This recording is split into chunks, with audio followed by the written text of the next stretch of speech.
All right. Good evening. Happy Friday. Welcome to our Friday night data chats.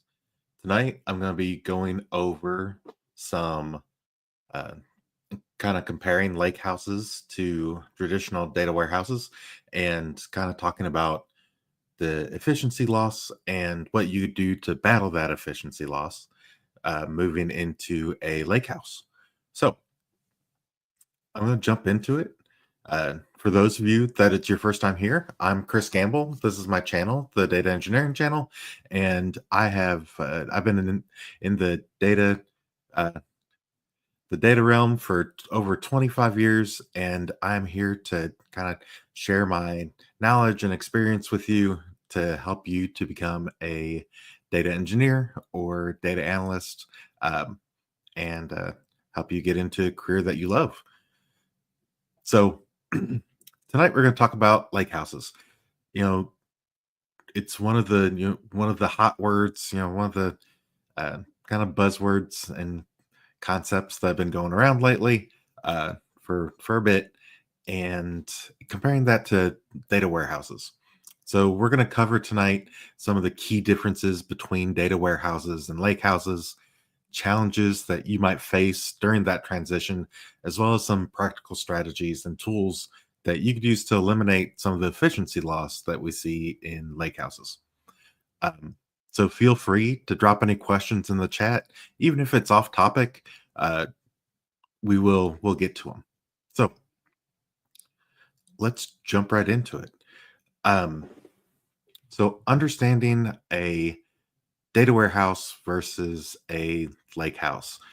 You know, we're going to start with the basics. A data warehouse is highly structured. It's designed for transactional efficiency, and it really excels at handling structured data, and it's optimized for super complex queries and aggregating data, and getting data out and reporting. Right. So on the other hand, we have lake houses, and the lake house combines the scalability of a data lake with the data management features of that warehouse. You see this a lot with medallion architecture, um, where you have data flowing into a data lake into a bronze layer, what we call a bronze layer, and then you have some transformations that occur, um, and maybe you're adding some data from other spaces in all together, so that you roll that up into a silver layer, and then maybe at that point you're doing some aggregations to get things up into a gold layer, so that you kind of have that advanced reporting structure. So going back to, a lake house combines, again, the scalability of that data lake with the data management features of the warehouse. So it really makes it a great for modern and hybrid workflows. So to give you an analogy of what this looks like, a data warehouse is like a library where every book has a specific shelf and a catalog number, where a lake house is a little bit more like an open market. It's diverse and flexible and potentially chaotic unless it's very well managed and organized. Uh, so, some of the challenges that you run into in migrating from a data warehouse to a lakehouse is you sometimes will see some performance dips for your more complex queries. Um, if you may have some issues managing high concurrency as data is flowing into that raw staging area, into that raw bronze layer, and then maintaining some data consistency across the layers, but from your bronze to your silver to your gold. Um, so let's talk about how you can address those things with some strategies. So the first thing is you want to, we talked about you have some efficiency loss with your more complex queries. So one of the major concerns here is query performance, right? In a lake house, the raw data is in the bronze layer, And sometimes that can slow down some of your more complex queries if you do have reporting running against it. The solution, though, here is you're going to optimize that data with some partitioning and caching. In addition, you're going to do some transformations on that bronze data to put it into your tables in your Delta Lake, in your, maybe you've got things flowing into an ADLS or an S3 bucket, and then you're putting your data in your silver layer, and maybe your silver layer is in a snowflake, right? Maybe it's up, you've got a snowflake instance and you're doing your transformations and your aggregate, eventually aggregations, right? And you're putting that data into actual tables in Snowflake. So that's another method that you could use to help to battle that efficiency loss that you see sometimes with lakehouses, where you do allow that querying and reporting directly against that bronze layer. But if you do offer that reporting against that bronze layer, be sure that you're doing things like partitioning. Be sure you're providing things like caching, so that for your users, for your Power BI reports that maybe are linking directly to those containers, then it runs a little bit quicker. You don't have that efficiency loss that we were talking about. So partitioning improves query efficiency by limiting the amount of data that's scanned during full table scans, right? It's kind of breaks it up into sections so that it only is scanning the pertinent piece of data. So the medallion architecture here, again, the bronze, silver, gold, really helps to refine and structure data as it moves through those different lanes or those layers as we move from one section to another. So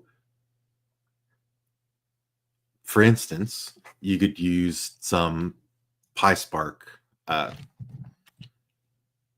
right? If you could use some Python and use PySpark, I'm going to show you real quick here an example script, but you use Python and some PySpark to kind of help manage some of what we're talking about here. Give me just a second. Put this in here. So let me share my screen. And we will get some PySpark up here and play with that. Yeah, there it is. Okay. So hopefully you see that. So here we've got some PySpark like I was talking about. And so this particular script demonstrates how we can incrementally clean and prepare some of the data as we're moving it from our bronze layer to our silver layer, right? So we've got here we're importing the Spark session. Yeah, again, for all of you that have joined, be sure to drop your comments or questions in the chat, and I'll address them. Again, Spark session, we're have this Lakehouse. We're going to get or create this application. We have our raw data frame, so we're reading the CSV file where it does have telling it that it does have headers, and we're loading that into our bronze layer for that sales CSV file. Next, we have a cleaned data frame. So again, we're taking that raw data frame, we're filtering by sales amount greater than 0. So we're getting rid of any of our records that may have flowed into our sales data set that don't actually have any sales associated with them, as can happen as you see in point of sale systems. So important to do some exploratory data analysis and see whether or not these things do come in. Some point of sale systems do a great job of kind of eliminating them from the tables up front, but in a lot of cases, you're going to have to manage that data as you're in here. Again, several people joined. If you have any questions as we're going through some of this stuff, be sure to drop your questions in the chat, and I'll address them. So again, with the columns name sales amount and amount, it's we're filtering for that, trying to clean some of this data and move it into a silver layer in our lake house. And then finally, we have our cleaned our clean data frame that we're writing to our delta table, and we're saving that as our sales cleaned um, data frame, right? And so the steps here are we're creating the Spark session, we are importing the raw data, we're doing some cleansing, and then we're writing it to our delta table. So this is a super simple, um, not anything real heavy here, but and there's obviously additional cleansing that you could do as you move through this, but wanted to kind of give you an idea of what we're looking at as we're moving data in our lake house from our data lake into an actual delta table in this case.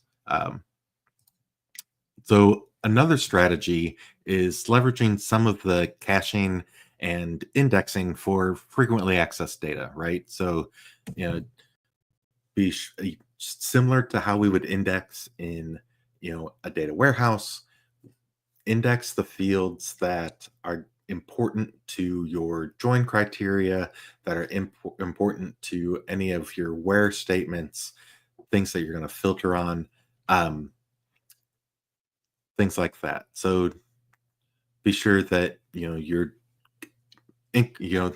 be sure that you're implementing those types of concepts when you move to your data lake, that you're efficiently using caching, indexing, and partitioning.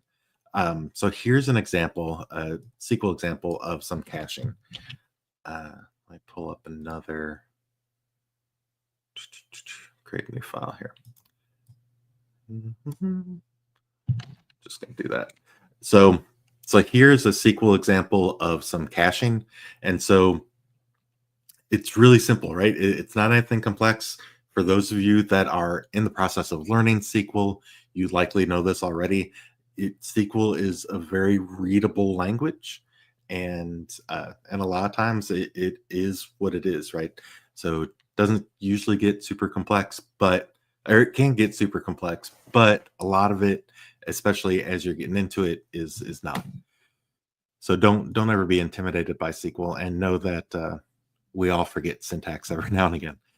So in this case, again, we're caching a table, this table that we're calling top customers, because this is would be a common data set that is being queried, right?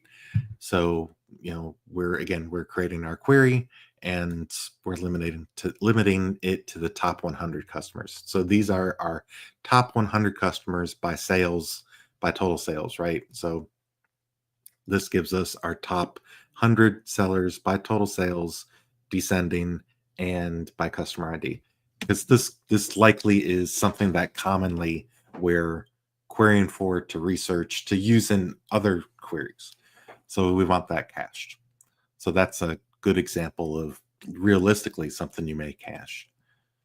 Doing these things, it kind of keeps that data in memory, so it doesn't have to, the database engine, whether you're using Delta, so you've got Databricks, running behind there, processing and cranking and cranking and cranking.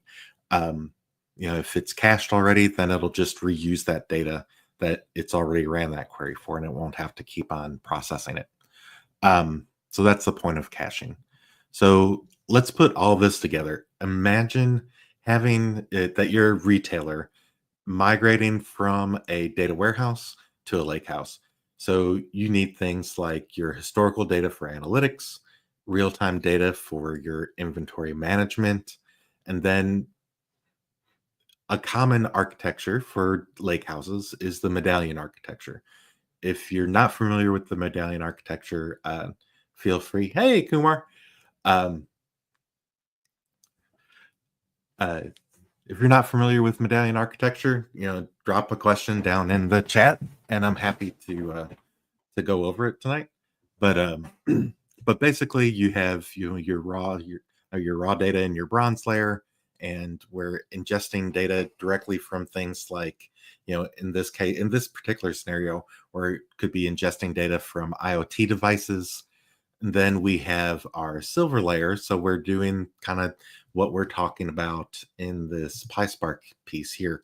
where we are importing that raw data, we are doing some cleansing, and we're getting it into our delta tables.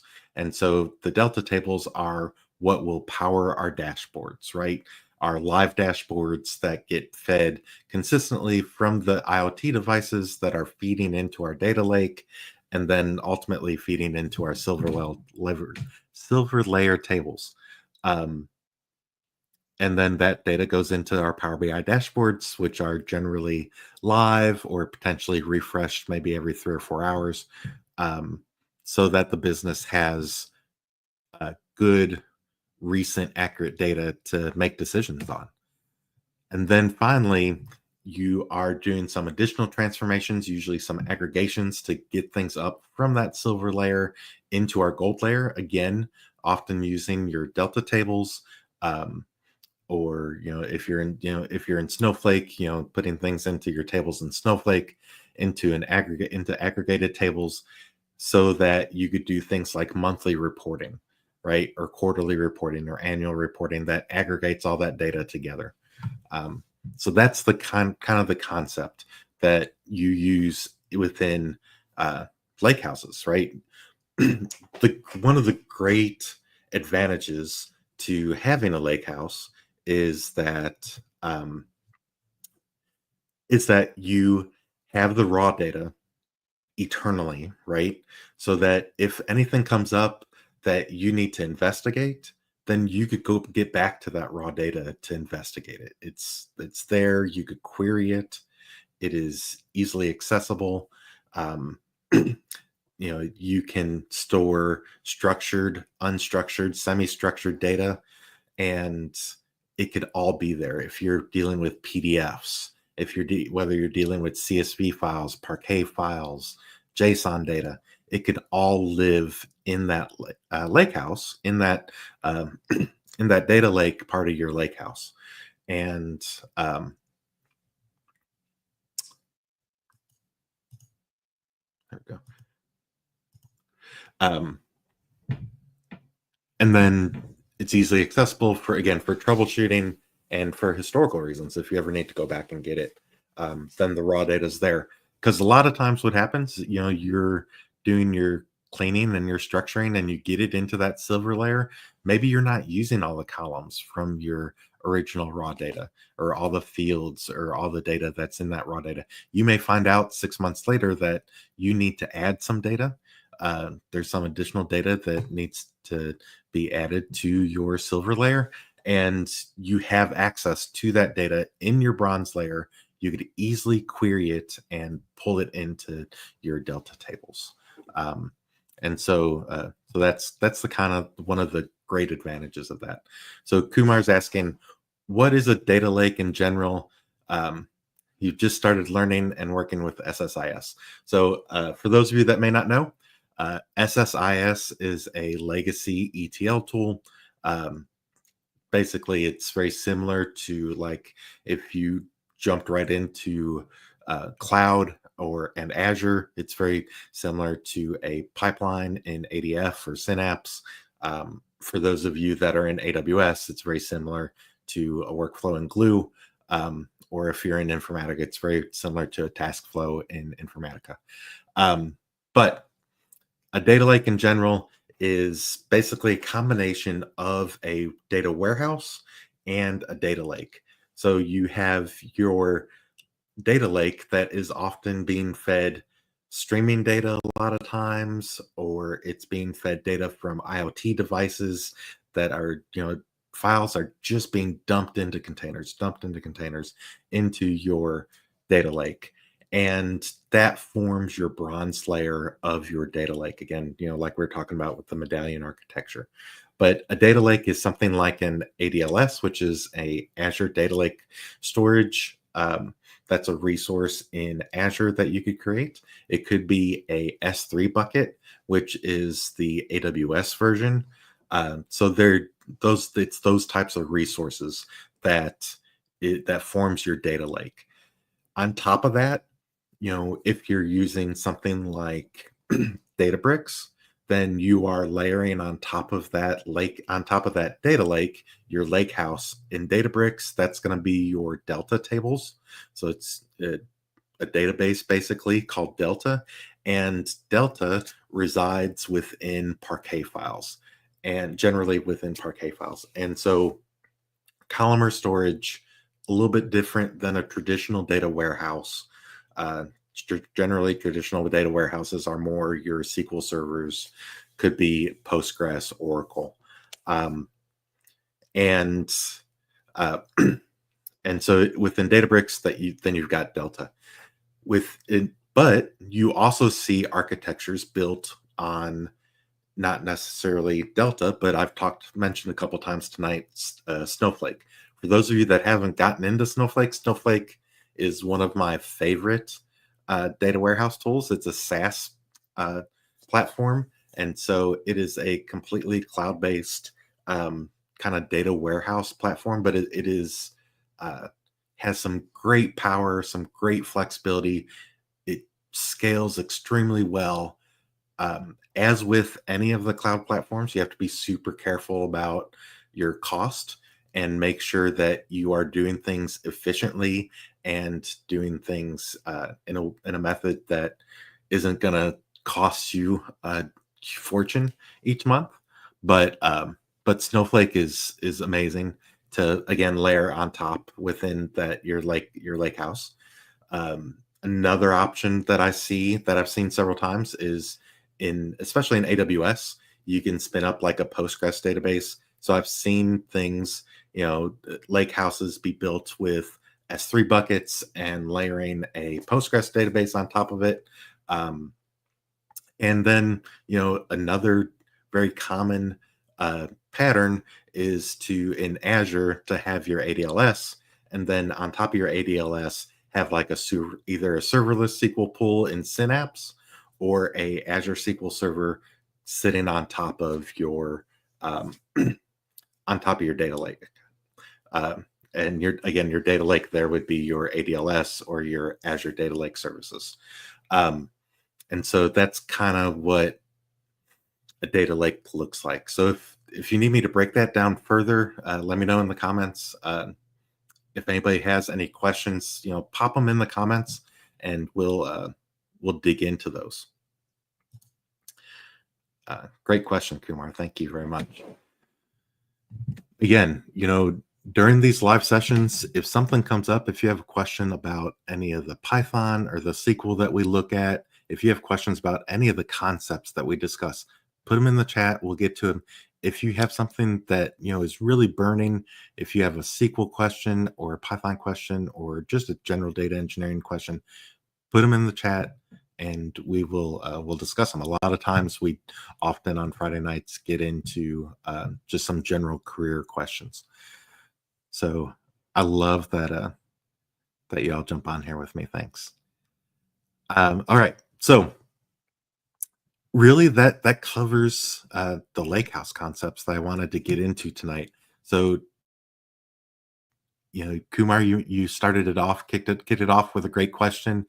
What other questions do y'all have about transitioning maybe from a traditional data warehouse to a lakehouse? Or like Kumar here, maybe you're still on-prem, maybe you're still in an on-prem SQL server, you're still using SSIS, and you're working to even migrate into the cloud at all. And so you may have questions on what does it look like to migrate from on-prem into the cloud. So all those things are definitely up for discussion tonight. Happy to talk about any of those things. So let's discuss any questions about lake houses or migrating from on-prem into the cloud. Python SQL questions. As always, kind of everything data engineering is on the table. But absolutely. So again, I really want to thank those of you that have joined already tonight. We've had a pretty decent crowd for Friday night. So again, thanks for joining. Remember, transitioning to Lakehouse is all about balancing your flexibility and your efficiency, right? You know, whether or not you even decide to choose a lake house as opposed to traditional data warehouse is also a big question, right?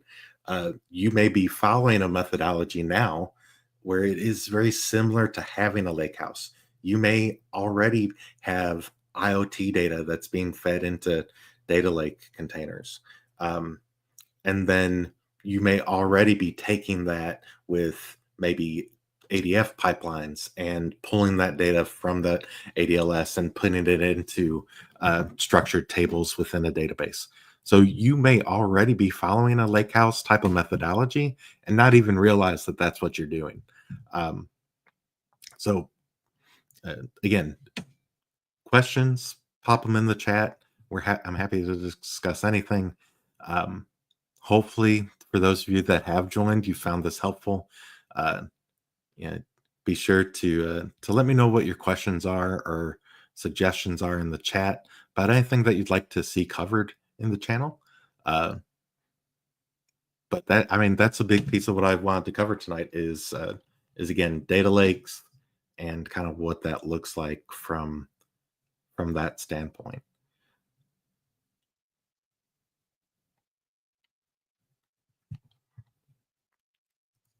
Fancy's here. Hey. All right. Great question. How long does it take to typically do a migration project? And can you talk more about unstructured data and how it's typically organized? So yeah, those are some great questions. Thank you, Fancy. Pop me back up here. So when you're talking about um, doing a migration project, it is widely variable as to how long it takes. I've done migration projects where we were moving from on-prem into Azure. I've done migration projects from AWS to Azure and back from Azure back to AWS.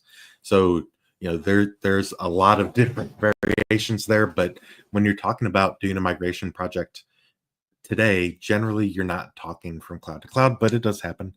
um, and you're talking more from on-prem to cloud. So there's a lot of variables there. You are figuring out how do you get all of your data that may be sitting on network drives into like ADLS containers. But the place that you start with doing a migration project is doing an assessment. You want to do an assessment of where all your data lives. You want to do an assessment of your current data models. You want to do an assessment of your current reporting structure. You want to do an assessment of what your ETL or ELT processes currently are. And then you want to evaluate what is aged and maybe doesn't even need to migrate. There's oftentimes stuff that is being done because it's been done for years and it's set up in a pipeline and data flows and maybe nobody looks at it anymore. Maybe nobody's looked at it for years. Uh, I had a director that her methodology, her concept was that once a year we would just stop doing some reports and see if anybody screamed, right? See who raised their hand and said, "Hey, I was using that. I need it turned back on." And so doing those assessments periodically helps to keep your processes clean, helps to maintain and monitor costs, right? Um, so because a lot of what you're doing when you're migrating, you have to do those assessments, identify all your data sources, and then you have to build your resources. You have to evaluate and pick your cloud structure, whether you're going to go with Azure or AWS or GCP. From there, you have to evaluate what resources am I going to use for this when I migrate to the cloud. So, I'll speak from a AWS standpoint or a Azure standpoint tonight. And so you're talking oftentimes, you're pulling data from a lot of network drives, could be SharePoint lists, even could be a lot of Excel files that the business has created and is manually maintaining. Could be oftentimes you're going to run into things where you are pulling data from REST APIs, or you might even be pushed data from various webhooks. So webhooks are kind of like APIs, but it's the other way, right? A webhook, um, when something happens, it triggers that webhook to push a usually a JSON payload to an endpoint. So the webhook, you're being pushed data to a web point, I mean to an endpoint, as opposed to an API where you're pulling data. Um, but all those different data sets are things that you may run into as you are evaluating what your current landscape is uh, for your migration. So evaluating all those things, determining, do I need Azure functions to help with some of this? Um, do I need um, do I need to spin up a VM or a VMSS to put put some virtual to create some virtual machines for some resources? Do I need Am I going to use ADF? Am I going to use Synapse? Or am I going to use Databricks? What is your and Those questions are things that you need to determine as you're looking at that migration project. So I mean, that's just part of it, and I'm actually working on creating a template for what that assessment looks like when you're migrating from on-prem to cloud, so that I could share that with the community. So keep an eye out for that. But I'm building a full template for what that looks like for that assessment.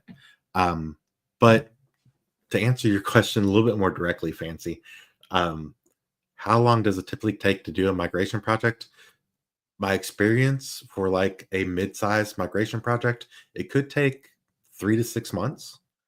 Um, but for a smaller migration project, you might just be migrating like one domain or one piece of your business into the cloud at a time. And something like that can take a month to 6 weeks. It it entirely depends on the scope of what that migration project looks like and how much you're migrating, right? The size of the business. Um, it could be huge. It could be a huge undertaking. It could take 18 months. Um, Very easily take 18 months for a business that has a fairly mature on-prem uh, system in place already, data ecosystem in place already, that you're not only doing this migration, but you may be refactoring a lot of that data into models to make things more efficient, to make things more cost effective when you get it into the cloud. Um, so those are things that you have to keep in mind and ask yourself and ask the business as you're doing that migration. Um, and I'll get to this other question in a minute about some good projects to put on your resume. But and a good project is doing a migration. Yeah. uh, those are the A migration covers so many of the aspects that you will work as a data engineer. Um, Anyways, I'll get into that in a second. But so unstructured data and how it's typically organized. So when you're talking, unstructured data, you could be talking, uh, XML, JSON, could be talking, which is more like semi-structured, I guess. Could be talking like PDFs, or just Word documents, even. Um, so all that, a lot of times, it's dumped into uh, an ADLS, right? And, that data lake, and then you are writing Python scripts to extract insights and data from those documents and from that data. For JSON and XML, um, you may be like Snowflake does an amazing job having created some, additional SQL functionality for parsing out JSON data. So my general pattern for JSON data when I am using a data lake and then pushing data into Snowflake is to push that data into a staging area in Snowflake, and then using the Snowflake engine to process and to parse out that JSON data and get it up into my silver layer. Um, and so that's kind of what we're talking about when we talk about unstructured data and how it's typically organized. Again, usually organized in some containers within a data lake storage, and then you have some Python or maybe some ADF pipelines, or if you're using AWS, then you've got Glue or something that that sits on top of that to parse out that data and push it into more structured uh, tables, uh, more structured file formats, maybe that you could do more effectively do machine learning and more effectively do reporting on. So awesome question, Fancy. You always ask some of the best questions, so thank you. And Kumar, your question about the data lake and mentioning SSIS was great. Thank you. So here, what are some good projects to put on your resume for data engineering jobs? Um, Again, I mentioned this migration project. If you can get your hands on a migration project, or even create, even if you're manually creating your own scenario on your computer, where you have created uh, maybe a SQL server on your computer. You've put a bunch of data in it. You have a bunch of, 5 or 10 SSIS packages that you're pulling data from several different places. Maybe even have some Python scripts that you have on even a Windows scheduler that is pulling data and pushing data into your SQL server. And then migrating that into Azure or AWS. That would be a great project to demonstrate kind of that full scope of a lot of the abilities and a lot of the skills and troubleshooting and reasoning abilities that you're going to need as a data engineer.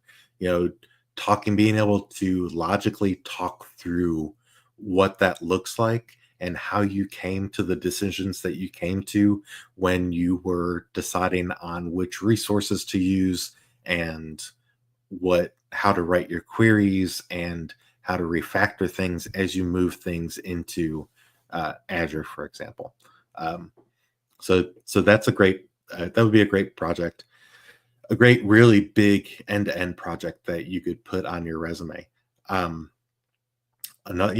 good one is being able to, a common pattern that I do pretty often is pull data from APIs. And I know I've said this before, so I apologize for repeating myself, but pulling data from APIs into your data warehouse and being able to take that JSON data and parse it out, right?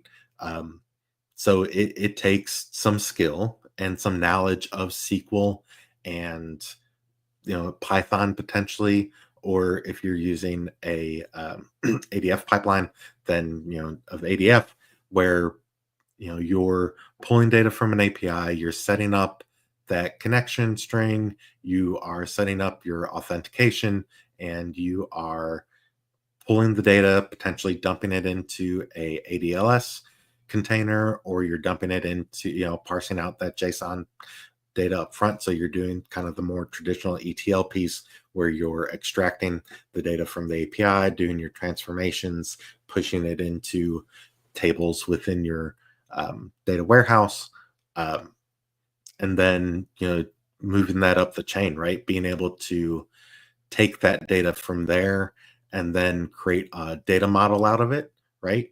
So setting it up as a Snowflake or a star schema, different than our SAS Snowflake, right? Different than our Snowflake data warehouse. There's a modeling schema called Snowflake that's very similar to the star schema, but kind of parsed out a little bit more.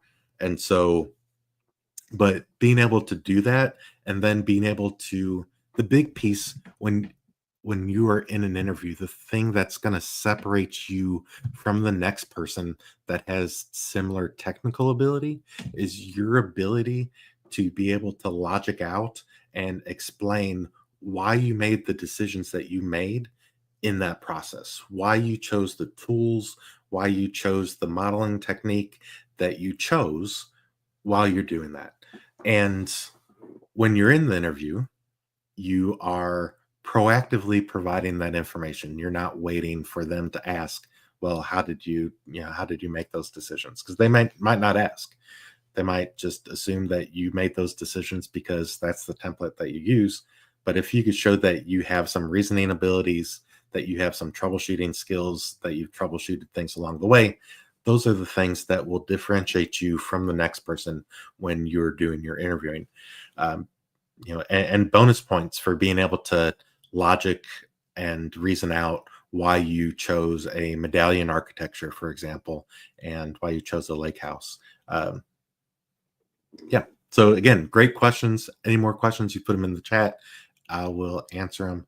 And again, thank you all for jumping on tonight and interacting with me. I really do enjoy these. We often, like I said, we often get into more uh, career and interview type questions. So happy to answer those. Uh, but yeah, tonight we talked a lot about lake houses, what that looks like. We talked a lot about um, the difference between a data warehouse and a lake house. Uh, Again, any of those questions, put them in the chat and I'll get to them. For those of you that are preparing for interviews, that are moving in from your study into actually looking for a job, um, if you have um, some background where you have done a project, maybe you've gone out to Upwork or you've gone out to Freelancer and you have found some projects to do, or you've partnered with a local small business that you were able to come in and help to start to do some data management for them. Be sure that you're tracking how much time you saved them. Be sure you're asking them, when you are selling your skills, your abilities to a small business, the big thing is you're genuinely there to help them. You're not there to sell a service, right? You, I, when I walk into a small business or a medium business, an SMB, I am there to help them save time and money, to make their business more efficient, to make their business uh, run a little bit quicker, a little bit faster. So if you can nail down specific metrics where you could say, I saved this group 20 hours a month by automating this process, by taking data from the data sources, building out this data warehouse and automating their reporting. And now their finance team doesn't have to do all the manual data pulls anymore. And they've saved 20 man hours a month and they can now more efficiently and more quickly make some data driven decisions. Um, there's a lot of buzzwords there, but the big point is 20 hours, right? You have quantified your value to that business. Um, and those are important things to put on your resume as you're working through things. Um, so uh, whether you do a project and maybe maybe you don't have real world examples that you could provide like that, maybe you only have some academic um, projects that you could provide. So building out your portfolio, making sure that you have a GitHub repository, that you're putting stuff out there into that GitHub repository that you could and feel confident sharing with a potential employer, making sure that the GitHub repository is relatively clean and organized and structured in a way that you feel confident in sharing that. Those are important things as you move uh, through that process of finding a job. Awesome. Again, thank you all for jumping on tonight. Any questions, career questions, uh, project questions, drop them in the chat.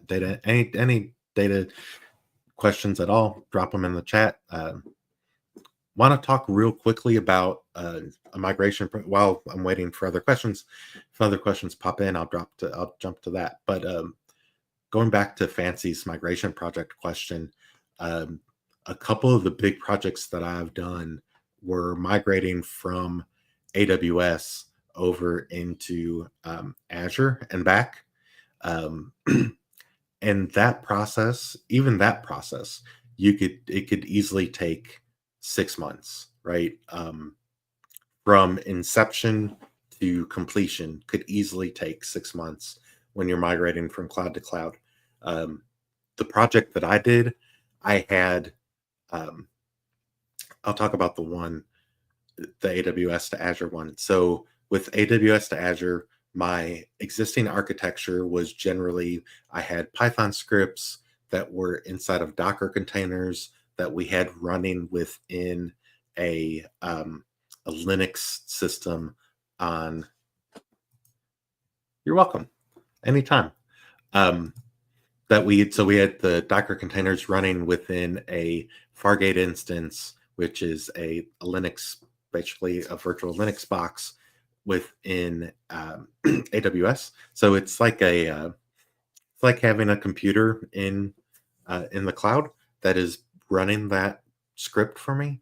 For those of you that don't know, a Docker container is a kind of a pre-configured instance. So imagine having it's like when you order stuff from those food services and you get a box and it has all of the ingredients for what you're doing in it already, so that you have everything that you need to cook your meal, right? So a Docker container is that box that has all the bits and pieces for the environment that you need to be able to run your Python script, to be able to run your program so that you don't have to reconfigure, so that you don't have to do anything extra. And you could be confident that that container has everything that you need. Um, so it's very much like those food services that you get, dropped at your door, and it has all the things already in it for your meal. And then obviously Python script is just a script. It's a program that runs and potentially, from a data engineering perspective, pulls data from a source, does potentially some transformations, does some data cleaning, and then moves it into a structured table, or at least an endpoint, right? And so basically, anyways, had Python scripts within Docker containers running on this, computer in the cloud for all intents and purposes. So a Fargate instance within AWS. And then from there, those Docker containers were pulling data from data sources, sometimes other APIs, sometimes S3 containers, sometimes on-prem data sources like Oracle databases or Teradata databases, or our RDS Postgres database, which is a Postgres database that lived within our AWS environment, and taking all that data and pushing it up into from Salesforce, taking all that data, pushing it up into our Snowflake, where we did, it was more of a ELT. I had more of an ELT house at that point, and so it was extracting data and pushing it into our Snowflake instance, and then we had some transformations from that point, leveraging the power of and the scalability of Snowflake to do the transformations and aggregations to get it up into our silver and gold layers. So one of the first things that I needed to do, obviously, was the assessment, understand what that whole landscape looked like, understand where all of our ETL tools and packages were. Second step was contacting Snowflake, right? Because with Snowflake, you have a few different options. You could have a cloud specific Snowflake, So specific to AWS or Azure, you could have a cloud agnostic snowflake or a hybrid snowflake where it could kind of straddle the two. It could be uh, you could be coming from Azure or AWS, and then and so or you'd have one or the other. Um, and so one of the big things that I had to do was to coordinate our migration with Snowflake, right? To have conversations and set up calls with Snowflake to have them create our Azure Snowflake, and then they they help to migrate the existing data from our existing Snowflake, our AWS Snowflake, into our Azure Snowflake. And so Snowflake does a great job. They have services and tools to easily help you do that migration. Um, and and so that's one of the big pieces that I had to manage. In addition, you know, the other piece was setting up all of our private endpoints in Azure. So private endpoints are basically, you know, more protected and more secure endpoints to be able to pull and push data from various systems. Um, and so, setting up those private endpoints, setting up all of our link services, because I had determined that I was going to use Synapse. And so it was using Synapse, partly because it was the whitelisted tool for AT&T, but, using Synapse to build out the data pipelines. So I was taking all of those Python packages, all those Python scripts, and breaking them down in a way that I can translate them into pipelines within Synapse. In some cases, I was able to use notebooks in Synapse. Notebooks are things where you could put in specific Python scripts. You could use Python, you could use Scala, you could use PySpark, you could even use SQL. And so you could generally, notebooks are a concept that you see in Databricks, but Synapse had created that potential as well, and so was it did leverage some of that within Synapse to migrate some of our Python scripts into Synapse. Still had to have a pipeline that I created to orchestrate the running of those notebooks, because a lot of times it was in conjunction with other ETL processes that were going on, and so creating pipelines that kind of broke all that down. So taking the Python scripts, breaking them down into pieces that I could put into those notebooks and into pipelines within Synapse, building out our data warehouse, right? I had to determine, do I want to use a serverless SQL pool? Do I want to use a dedicated Azure SQL Server? And so I ended up going with a dedicated Azure SQL Server because this was years ago and it was early on in the whole concept of serverless SQL pools, and there were things that just weren't available in SQL pools yet that I really needed access to. Um, so the and even today, that's a consideration to make when you're doing things, because Synapse SQL pools don't necessarily have all of the functionality that a Azure SQL database is going to have, or an Azure SQL Server is going to have. So those are things to consider when you're doing your migration. How much refactoring are you going to have to do as you're going through that process? Anyways, um, setting all that up, setting up the security, creating a key vault to house all of our secrets, all of our, our keys, and all of our our API tokens, and all of our passwords, usernames, and connections. And so setting up that key vault, so that I could create those connections and link services dynamically. For those of you that didn't watch uh, our dynamic, how to create dynamic data sets and link services in SQL in Azure, Synapse, and ADF, be sure you check out that video. But So I have a video walking through how to do all of that, setting up the link services and data sets, um, using parameters so that they're dynamic and you don't have to create, 100 different data sets for maybe one or two link services. You just create a couple. Anyways, so setting all that up, uh, and then setting up the connection to Power BI because they were both using Power BI, so it wasn't a big deal. But from there, some of the data was going into my Azure SQL Server, um, because we were sharing that data with other vendors that weren't necessarily in house, and so I needed that Azure SQL Server.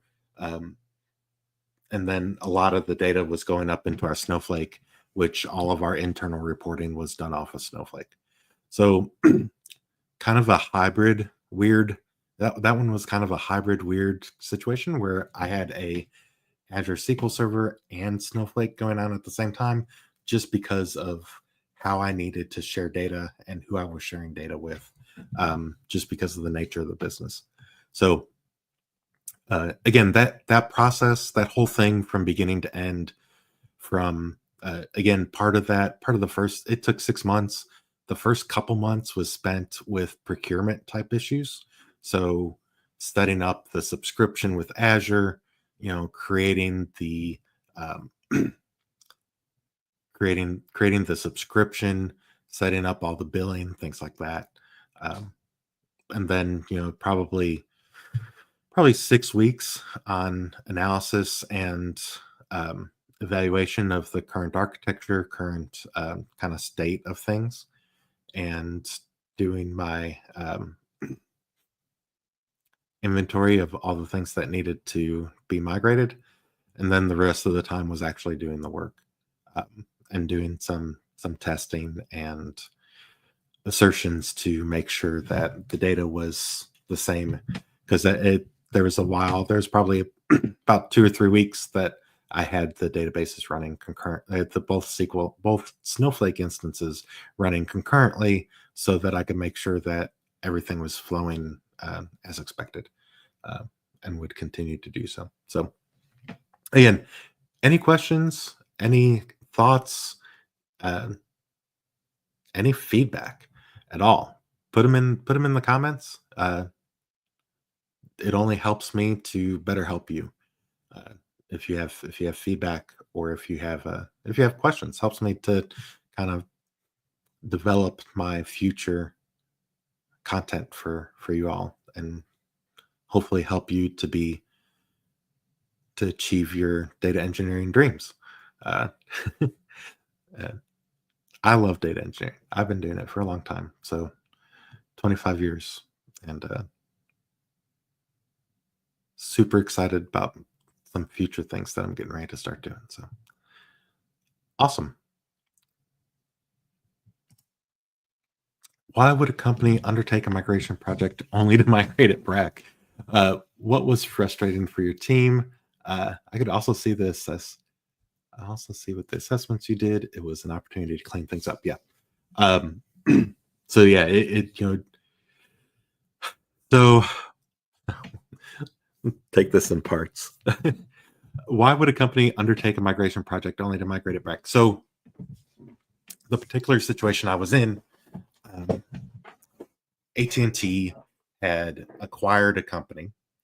They were using AWS, and the um, the contract that AT&T had was with Microsoft. That it was just cheaper with based on their contract to migrate into Azure, because that's what AT&T's general pattern was. Not that they don't have um, not that they don't have AWS in some pockets, but overall, it's wide and far, it's Azure. And so the reason was we acquired a company. It needed to be we needed to migrate from AWS into Azure. Um, had to migrate it back because the company, same company that they had acquired, was sold several years later, and so in that process, there was a decision to migrate back to AWS because because of costs and because we, even after several years, not within the data engineering piece, but within other pockets of the business, they were still using AWS for things. Um, and so, uh, so it was more cost effective at that point during that divestiture to migrate back to AWS so that everything could be within one subscription. It was easier to manage. It was easier to explain to a potential buyer for that business what our ecosystem was when it comes to our cloud services. Um, was that frustrating for your team? I was so migrating to Azure from AWS was almost entirely me. I had some help from my wonderful mentor and boss at the time, Giovanni, and he helped with some of the architecture piece. It was early on in my cloud journey, but many years ago and now. But um, so he helped me with that. So that part, the frustrating part there was, yeah, for me, it was frustrating. I guess to answer your question directly, for me, it was frustrating because I was involved in both ends. Uh, but for my team, uh, no more frustrating than anything else. Uh, I don't suppose there's always decisions like that that are made that um, sometimes you don't always know what the reasoning behind it is. Not that they aren't good reasons, but that sometimes the business can't share with you why those things are happening until long after that they've happened. Um, so it's just yeah well it yeah a little bit frustrating, but not really in the grand scheme of thing. I was excited to learn uh, Azure after learning AWS and having that experience early on where I was really the sole person that set up the subscription, that did all the billing and procurement, that set up all the resources within Azure, um, and that did the work to migrate the data from AWS.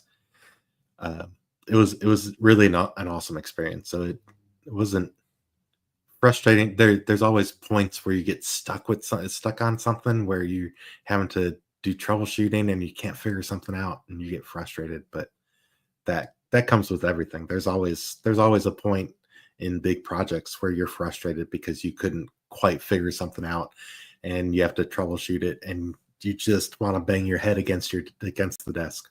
Um, so so those things happen. Excuse me.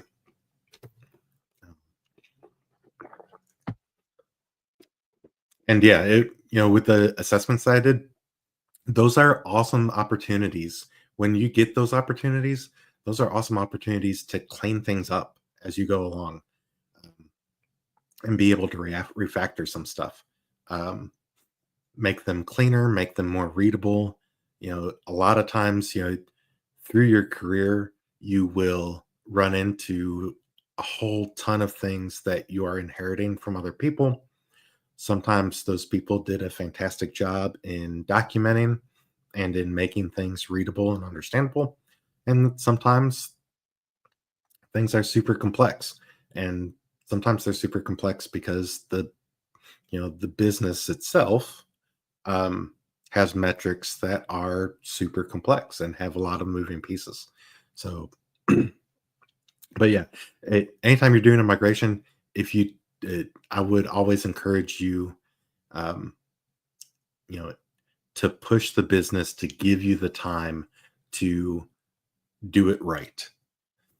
If you do it right on the front end, You when you're doing these types of projects, it's this concept of you could pay now or you could pay later, but you're gonna pay. And what I mean by that is if you don't refactor things now, do the work, do the planning to make things efficient, to create data models that are going to be functional for the business going forward, and to really think out what your plan is going to be.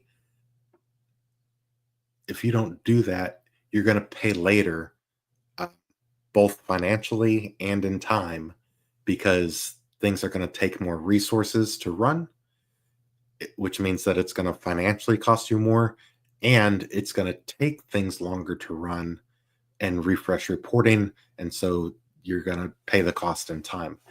So you're either paying now to take the time to plan things out the right way, or you're paying later. And if you pay later, you pay exponentially more because you're recurringly, you're over and over again paying that cost. Um, Repetitively instead of having planned it out up front.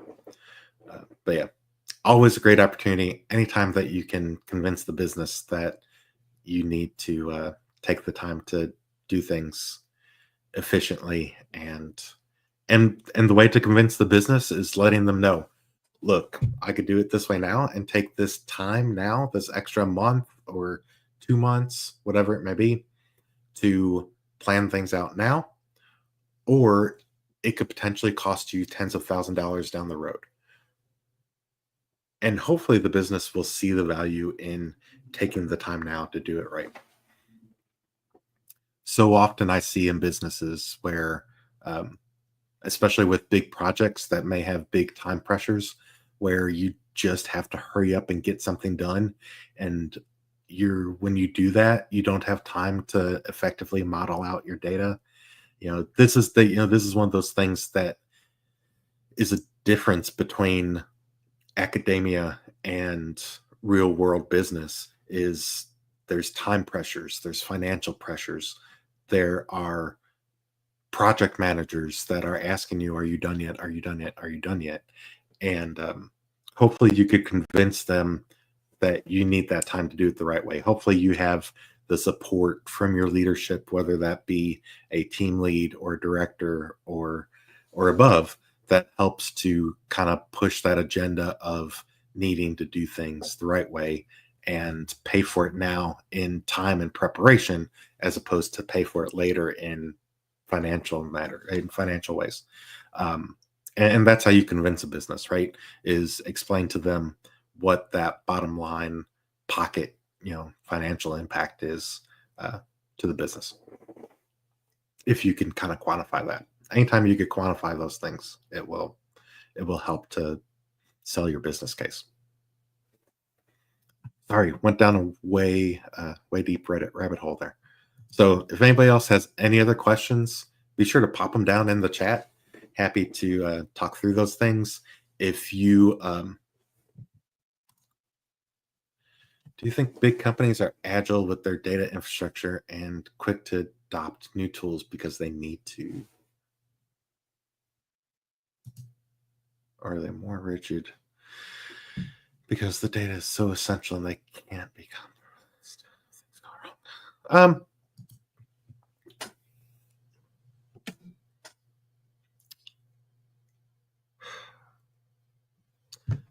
I think that I'm going to use this example. Once I put on my LinkedIn at AT&T that I was a director of data and analytics, I all of a sudden started getting flooded with emails and LinkedIn messages from companies trying to sell me new shiny tools and resources that I could use to help me manage my data, help me manage our company's data. And I think that that's what happened. I think that that's what happens, is that you get companies that have these often fantastic tools and resources where it helps you to monitor your data ecosystem. It helps you to manage it. It may help you to orchestrate it. Various tools helps with replication from Salesforce into your data warehouse. And I think that companies see upfront, hey, cool, I could pay this subscription, or I could pay this license, or I could pay this one-time fee, and it's going to magically solve my problems. Um, and they, depending on uh, the size of the company, the maturity of the company, the technical skill of the team, and the amount of pressure that that leader may be under to get things done, it may seem like an easy, quick fix. So I think that that's how a lot of leaders get, you know, get pulled into purchasing, these tools, these new tools and resources that help to do those things. Um, and I think that for larger corporations, I do think that they're more rigid. I think that that's a good point. I think that they're rigid because they can't have that data compromised. They have a lot of regulatory issues oftentimes to worry about and think about. Um, not just things like CCPA and those privacy laws, GDPR, and but also things like SOX compliance, right? The Sarbanes-Oxley stuff, and so and for finance or for healthcare, you've got HIPAA to worry about, and so there's a lot of moving parts there. A lot of things could potentially go wrong. Um,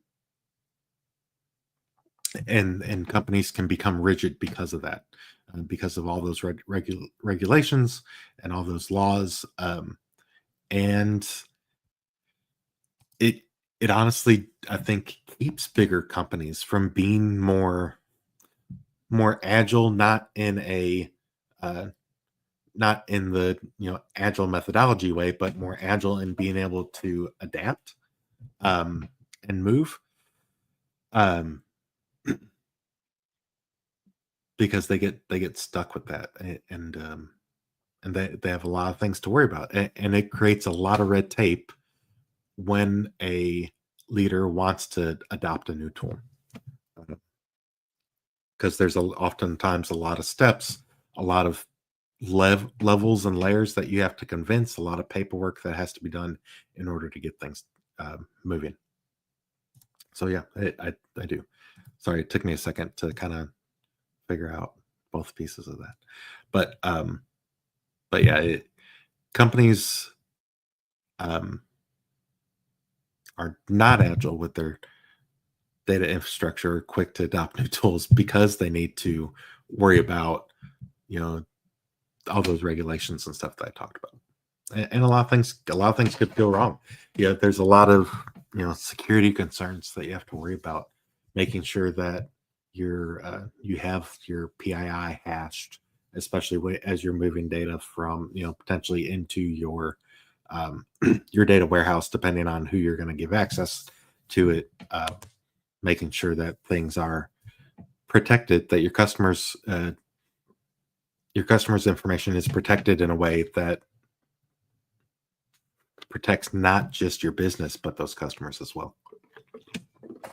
Keeping in mind that there are huge fines for violating those things, and they pile up quick, pile up super quick.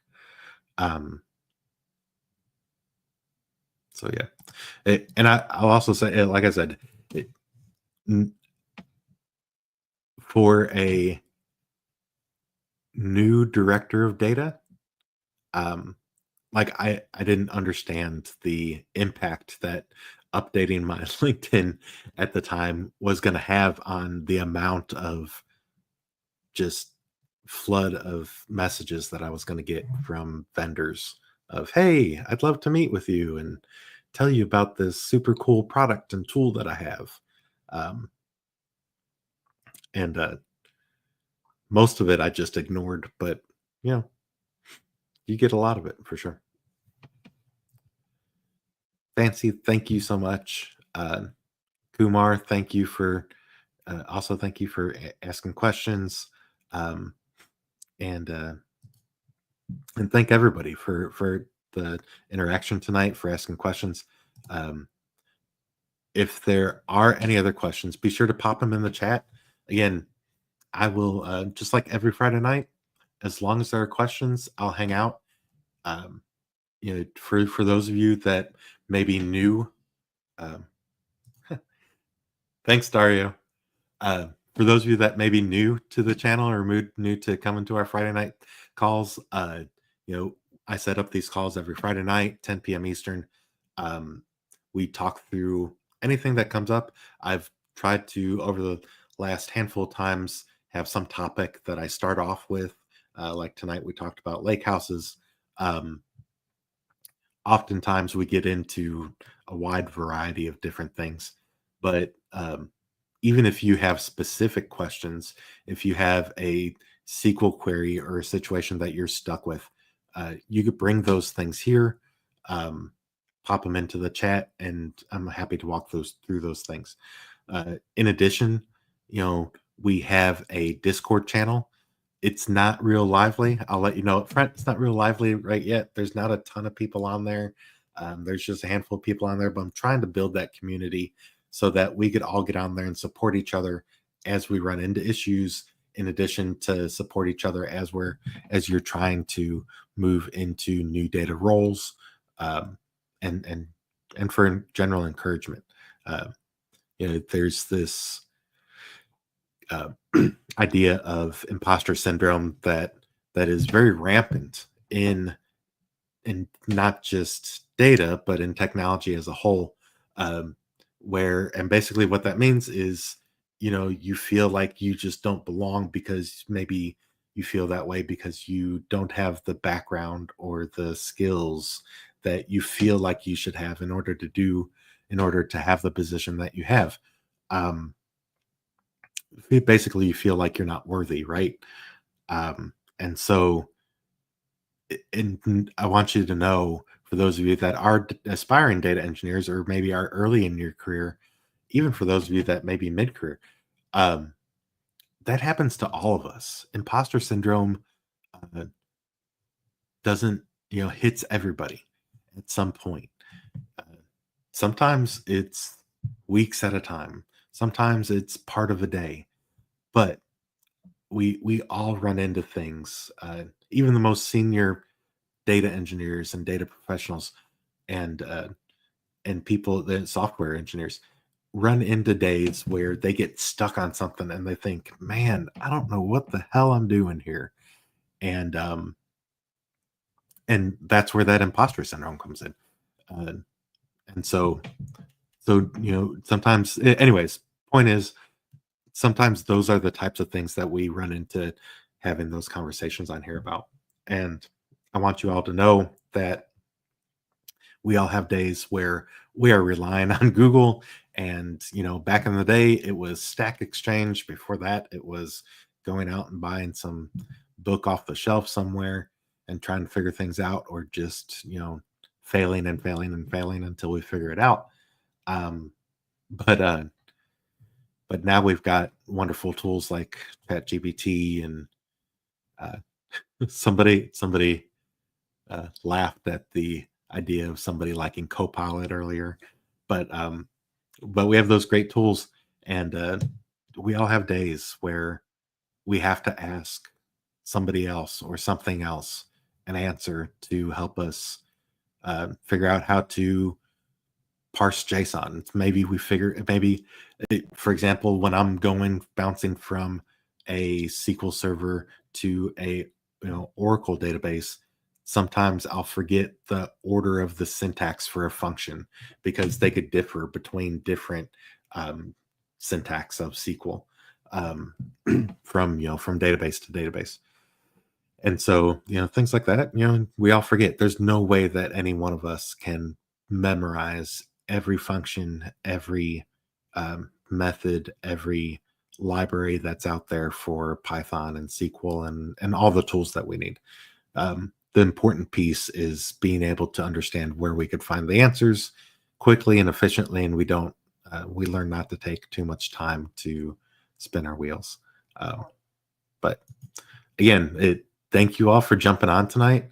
I hope that you got something out of it. For those of you that are new here, be sure to like and subscribe, and let me know. Let me know what you thought about the content. Um, Let me know what you'd like for me to change. Let me know what you'd like for me to cover in the future that will help you to attain a job um, within the data realm, uh, or to further your learning. So thank you all again. Yeah, if there's any other final questions or comments, pop them in the chat. I'll hang out for another couple minutes. But otherwise, I hope that you all have a fantastic week, and I will see you again next Friday.